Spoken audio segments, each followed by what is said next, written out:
के कल्याण की। गीता का पहला अध्याय। जब कौरव और पांडवों महाभारत के युद्ध को चले तब धृतराष्ट्र ने कहा, मैं भी युद्ध देखने चलूँगा। तब श्री व्यासदेव जी ने कहा, हे राजन, नेत्रों बिना क्या देखोगे? राजा धृतराष्ट्र ने कहा, हे प्रभु, मैं देखूँगा नहीं तो स्वर्ण तो करूँगा। व्यासदेव जी ने कहा, हे राजन, तेरा सारथी जब संजय है वह मेरा शिष्य है। जो सब कुछ महाभारत युद्ध के में होगा वह कुरुक्षेत्र में होगा। संजय तुमको यहाँ बैठा स्वर्ण कराएगा। तब व्यासदेव जी के मुख से यह वचन सुनकर संजय ने व्यासदेव जी से कहा, चरणों पर नमस्कार करके हाथ जोड़कर विनती करी, हे प्रभु, महाराज के युद्ध का चरित्र कुरुक्षेत्र में होगा, मैं हस्तिनापुर में कैसे देखूंगा? राज किस भांति कहूँगा? जब इस प्रकार संजय ने व्यासदेव जी के आगे विनती की तो श्री व्यासदेव जी ने प्रसन्न होकर संजय से कहा, हे संजय, मेरी कृपा से तुझे दिव्य दृष्टि होगी, तेने बुद्धि के नेत्रों से सूझेगा कि व्यासदेव जी ने यह वर दिया। उसी समय संजय की दिव्य दृष्टि हुई, बुद्धि की उनकी दिव्य हुई। आगे अब महाभारत के कौतुक कहते हैं, सुनो। 7 श्रेणियाँ सेना पांडवों की और 7 श्रेणियाँ सेना धृतराष्ट्र के पुत्र कौरवों की, यह दोनों सेना जमा होकर कुरुक्षेत्र में एकत्र हुई। राजा धृतराष्ट्र ने संजय से पूछा, हे संजय, धर्म का क्षेत्र जो कुरुक्षेत्र है वहाँ मेरे पांडु के पुत्रों ने क्या किया, सो कहो। राजा का वचन सुनकर संजय बोला, हे राजा, तेरे पुत्र दुर्योधन ने पांडवों की सेना को देखकर अपने गुरुदेव द्रोणाचार्य के निकट जाकर कहा, आचार्य जी, देखो जो पांडवों की सेना का व्यूह और सेना की पंक्ति कैसे भली भांति बनी है, और द्रुपद का पुत्र दुष्टद्युम्न जो आपका शिष्य है कैसा बुद्धिमान है, जिसने पांडवों की सेना की पंक्ति कैसी भली भांति बनाई है। फिर जो पांडवों की सेना के मुख्य योद्धा हैं उनके नाम दुर्योधन ने द्रोणाचार्य को सुनाए।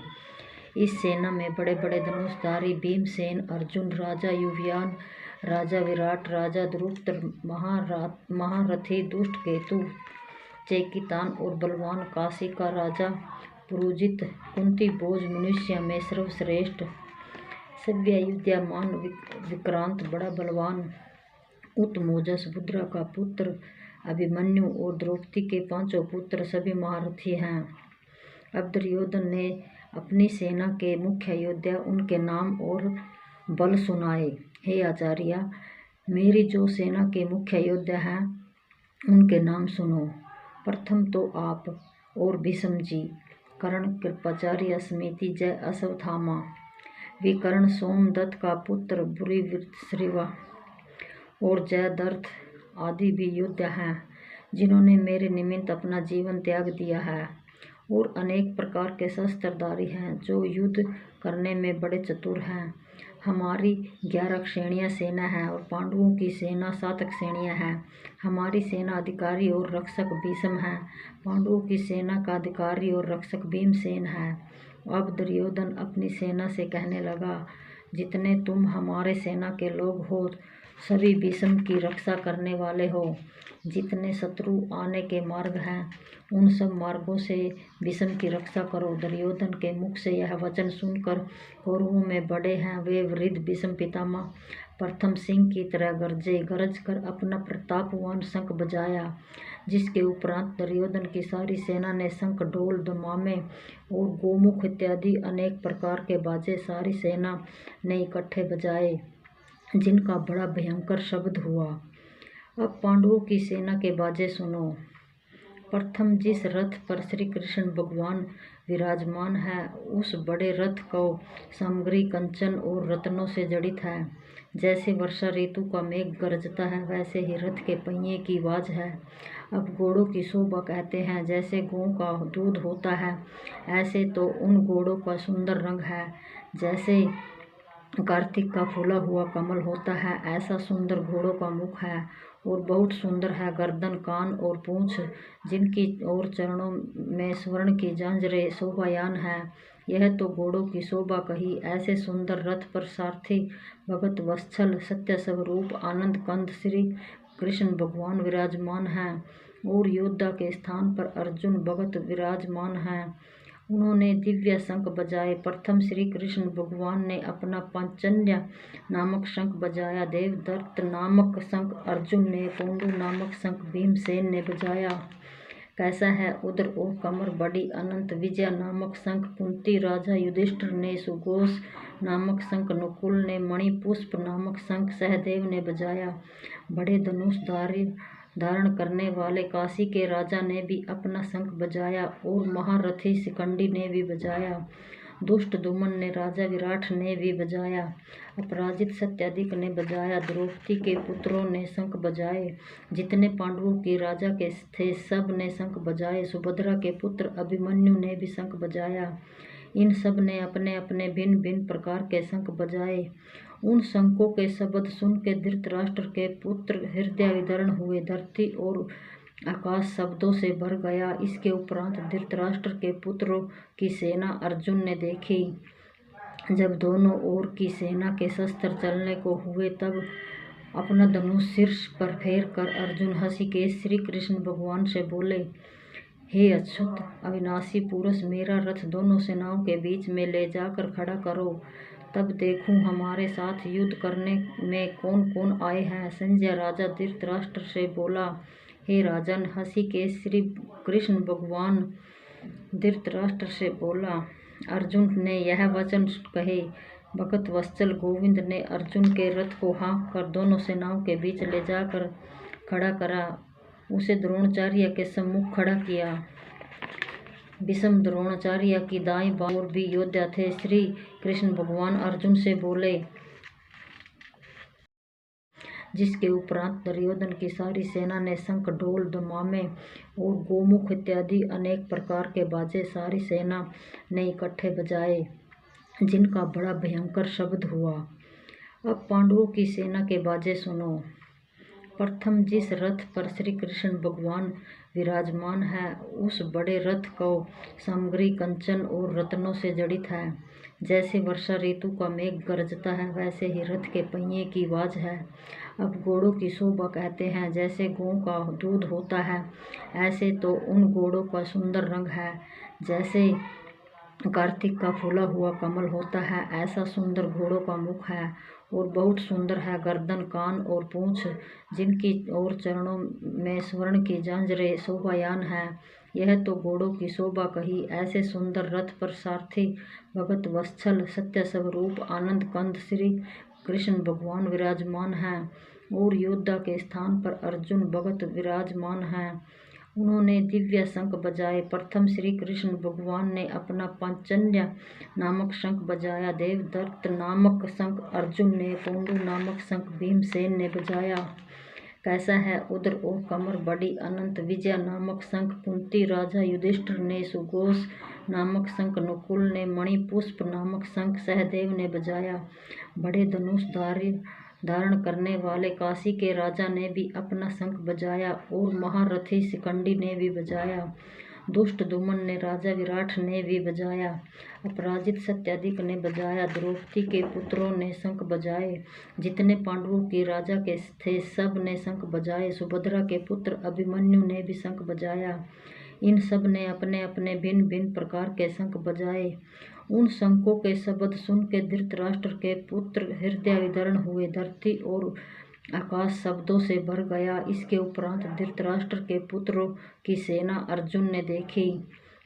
जब दोनों ओर की सेना के शस्त्र चलने को हुए तब अपना धनुष शीर्ष पर फेर कर अर्जुन हंसीकेश श्री कृष्ण भगवान से बोले, हे अच्युत अविनाशी पुरुष, मेरा रथ दोनों सेनाओं के बीच में ले जाकर खड़ा करो, तब देखूं हमारे साथ युद्ध करने में कौन कौन आए हैं। संजय राजा धृतराष्ट्र से बोला, हे राजन, हंसीकेश श्री कृष्ण भगवान धृतराष्ट्र से बोला। अर्जुन ने यह वचन कहे। भगत वत्सल गोविंद ने अर्जुन के रथ को हाँक कर दोनों सेनाओं के बीच ले जाकर खड़ा करा। उसे द्रोणाचार्य के सम्मुख खड़ा किया। भीष्म द्रोणाचार्य की दाईं बाईं ओर भी योद्धा थे। श्री कृष्ण भगवान अर्जुन से बोले, अर्जुन, तेरा रथ मैंने कौरवों की सेना के सम्मुख खड़ा किया है। तू इनको देख। तब अर्जुन ने कौरवों की सेना में जो योद्धा देखे सो कौन कौन योद्धा देखे। पितामह, गुरु, वाचुल, मामा, पुत्र, पौत्र, सखा, ससुर, मित्र देखे। उन दोनों सेनाओं ने अपने ही कुटुंबों को देखकर अर्जुन के मन में दया उपजी।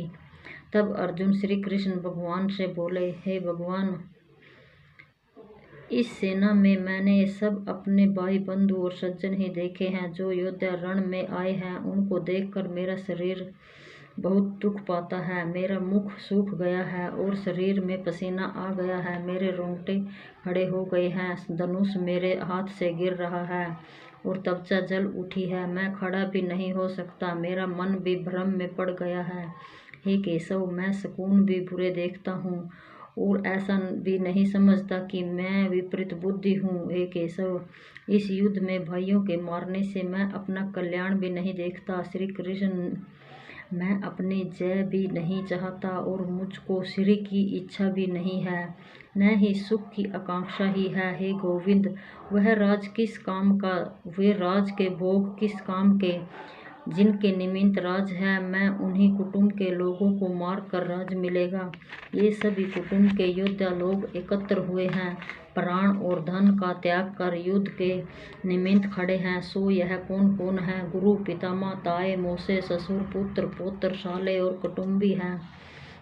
हे मधुसूदन, इनके मारने की इच्छा नहीं, इन पर मुझको बहुत दया आती है। हे धरती के तारणहारे श्री कृष्ण भगवान, मैं इनको मारकर त्रिलोकी का राज पाऊं तो भी मैं न मारूंगा।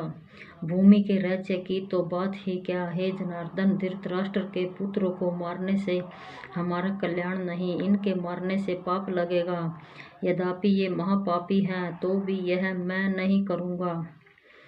यह सभी पूजने योग्य हैं, भेंट करने योग्य हैं, मैं इनका नहीं मारूंगा। हे माधव, सज्जन भाई बंधु कुटुंब भली भांति जानता हूँ। अब कुल के नष्ट होने से जो पाप उपजते हैं उन पापों को अर्जुन भली भांति कहते हैं। हे जनार्दन, कुल का नाश करने से कुल के जो पुरातन धर्म संस्कार चले आए हैं उनका भी नाश होता है। कुल धर्म के नष्ट होने से कुल की स्त्रियां दुराचारणी हो जाती हैं। 3 स्त्रियों के वर्ण संकर संतान उपजती हैं। प्राय पुरुष की संतान को वर्ण संकर कहते हैं, परंतु जब वर्ण संकर संतान हुई तो तब पिंड और जल पितरों को पहुँचने से रह जाएगा। पितर स्वर्ग से गिर पड़ेंगे। यदुवंशों में श्रेष्ठ कृष्ण भगवान जी, जिसने कुल को नष्ट किया, जिनके इतने पाप किए, वह सब पाप कुल के नष्ट करने वाले के सिर पर होता है। फिर वह मनुष्य उन पापों का फल क्या पावे, वह सुनो।